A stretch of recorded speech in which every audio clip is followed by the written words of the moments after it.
Good morning. Good morning. We are extremely pleased that you are here. We are extremely pleased that we are here. It is good to come together for the purpose of co-creating, is it not? Yes. This gathering is far more than question and answer, although there will be a great deal of that. You are understanding that this combination of beings has never been before into all of the universe. That which you are knowing, that which you are wanting, that which we are, this combination has not been before.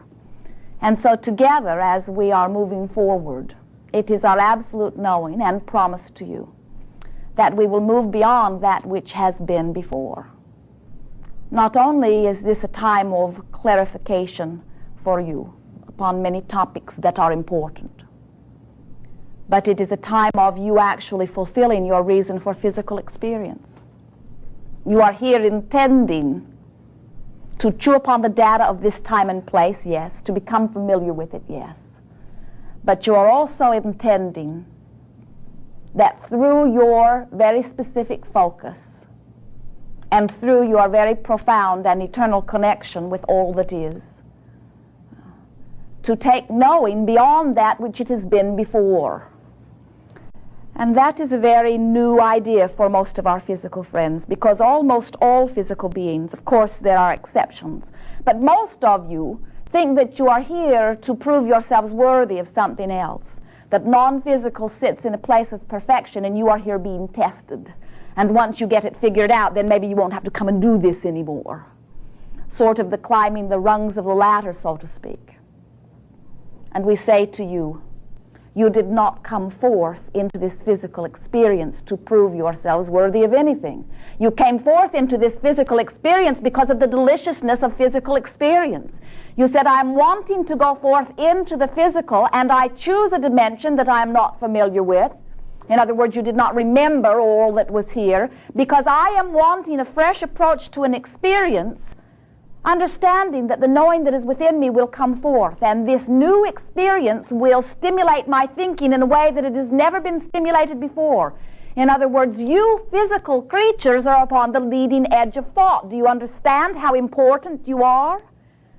You are not here to regurgitate that which someone else has figured out. You're not here to dig up some set of rules and then try to hammer your life into that prescribed standard.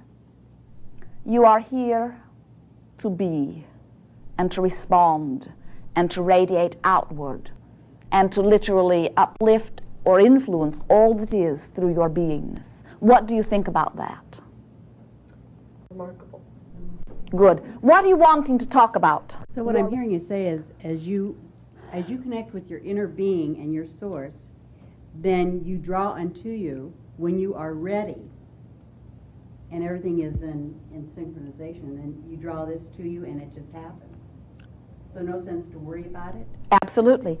Your work is to identify what you want, the wanting, and then to be in a place of allowing what you want to come unto you. So you don't have to figure it out or do details or... Usually that's where you go astray. That's usually when you give yourself the excuse for it not to happen. You are too objective about things, you see. You've been trained to be objective through your physical format. You've been trained to weigh the pros and the cons, the pluses and the minuses. And so you flip-flop. You hold yourself in this place of very negative, very mundane, very physical vibration. You say, I would like that, but this is a good idea, but it didn't work out for him. And so rather than pulling on the rope, so that the positive rope, so that your vibration comes up, where you can connect with infinite knowing, most of you go, yes, no, yes, no, yes, no, yes, no, yeah, and you don't feel very enthusiastic about it either, because it requires getting into the flow of the positive energy for those things to happen. So you're basically, what you're doing is getting excited about something and then you're downing it in the next thing. You are aware of the way the electricity surges through the walls of your buildings. And when you want to utilize this flow of energy, you plug your appliance into it. If you want toast, you plug in your toaster and so on. In like manner, there is an energy that surges through the walls of the universe, and you're already plugged into it. But the way you utilize the energy is by contouring it with your thought. as you say, I want something, you get the energy going between you and what it is you are wanting. You literally make a pathway between you and infinite knowing and the energy of the universe and the subject of your desire. If you would do that and only that, you would have your creation very rapidly. But most of you have been trained to be objective, and so you say, I really want it, but, and I really, really want that, but it is not likely. And so you get your energy going in two directions, and you feel like you have a tug of war going on inside of you, you see. Mm-hmm. When you get your thought all going in one direction, it is very exhilarating. You are energized. You see Esther sitting here? She is energized with the energy of Abraham. You see all of the energy going in one direction. She feels as if there is nothing that she cannot be or do or have under these conditions. The creative process says, want it and allow it, and it is, which means want it and believe it, want it and expect it, or just want it.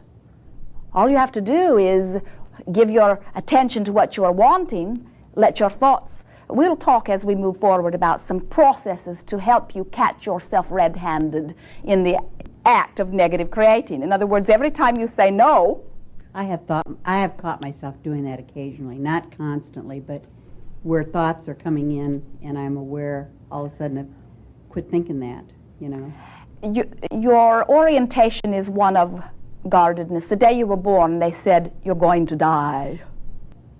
Watch out. Could happen here, could happen there. And so most of you approach life in a very guarded fashion. You see, most of you really believe something that defies law.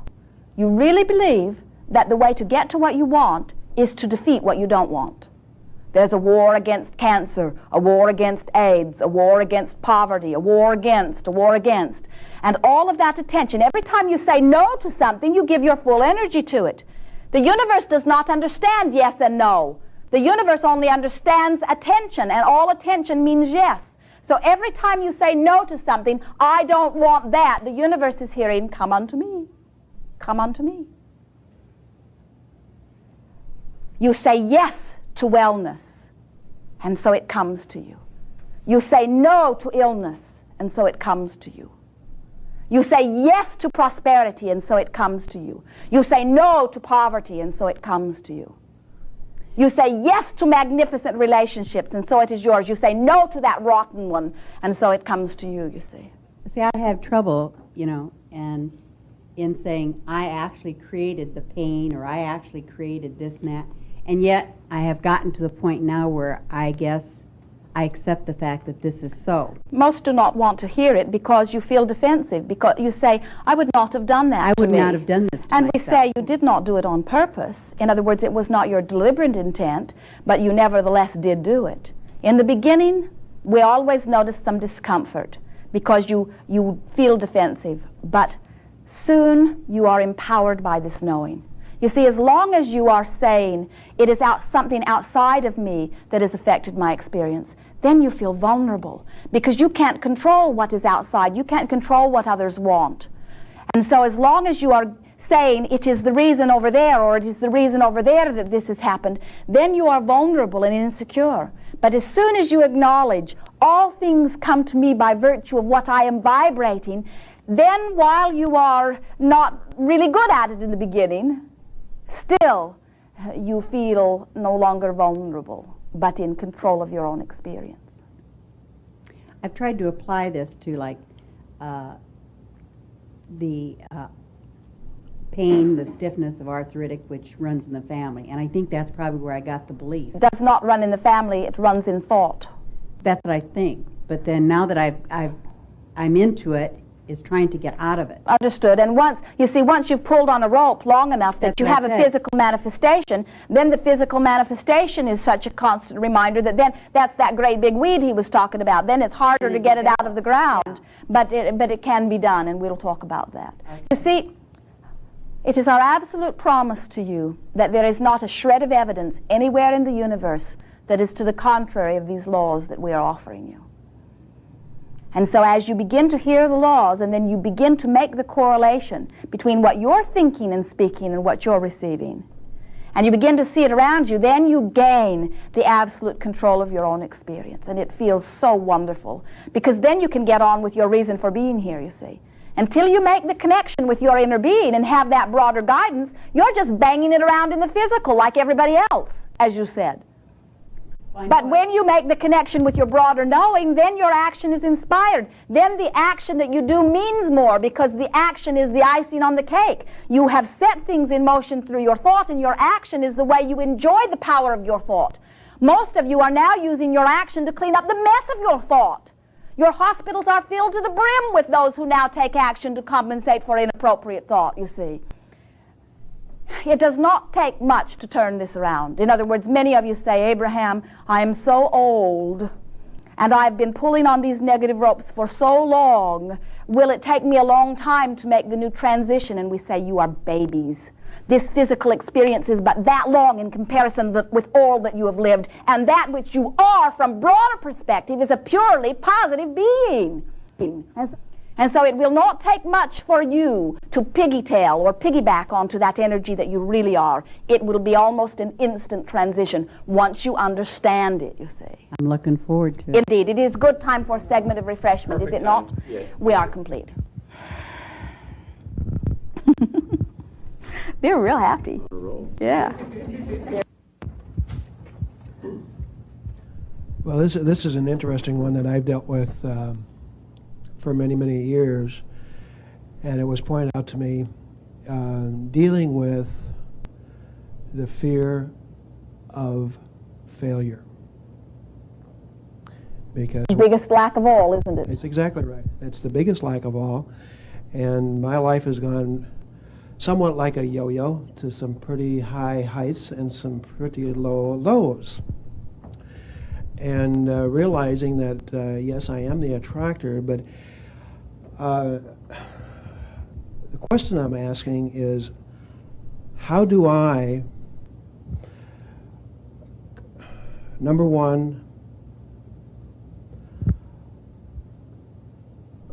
what process do I use to recognize that? And number two, once I recognize it, what is it that I can do best to get myself on the positive side?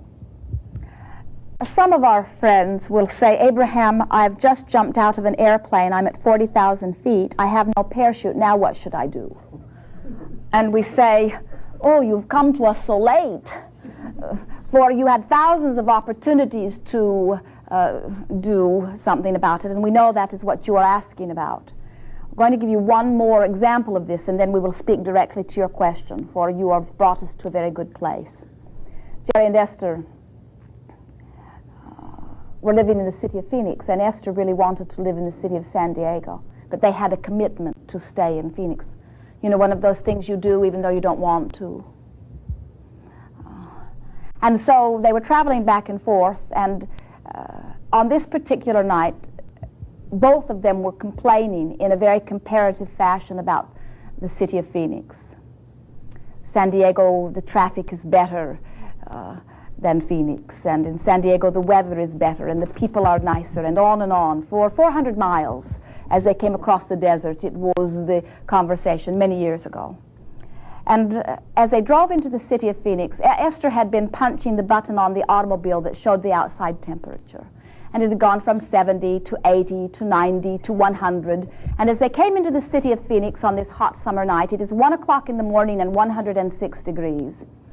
And they come into the city, and the traffic on the one and only freeway, a very good reason to complain, is not moving at all, because the construction crew, a very good reason to complain, has left the barricades up once again, even though there is no construction tonight, and a very good reason to complain, and traffic is crawling. And Esther reached a crescendo of anger, and she said, I hate this, we'll leave some words out here, city.